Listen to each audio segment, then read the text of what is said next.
Hello everyone, welcome back to Take It Simple. In today's video, I'm going to show you how to fix Facebook Messenger whenever it says waiting for a network issue.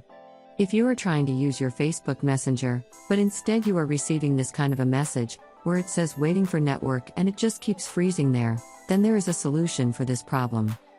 The first thing to do is, to check if you are connected to the internet. Make sure to connect to a strong internet, and once you are connected, go and see if that solves your issue. If it still does not fix, the next thing to do is to restart your device. Simply hold the power button and from the menu select Restart. Once your system restarts, go to your Messenger application and see if that fixes your problem.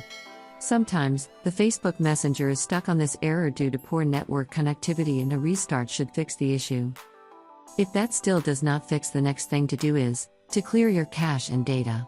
Go to Settings on your phone and tap it on under Settings.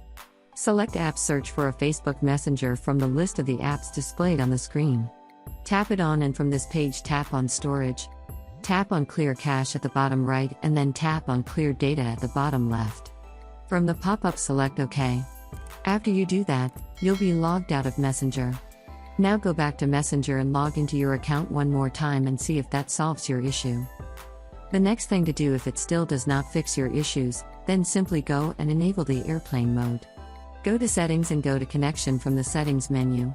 Enable the flight mode by tapping on the button right next to the flight mode option. Now, wait for a few seconds and enable it again. Once you are done, go back to Facebook Messenger and see if that fixes your issue. After you perform this action on your Facebook Messenger, waiting for the network problem will be solved. I hope you found the video useful. If you did, go ahead and give it a thumbs up. Feel free to comment down below in the comment box if you have a question or feedback. I'll be back soon with more tutorial episodes again. Thank you for watching.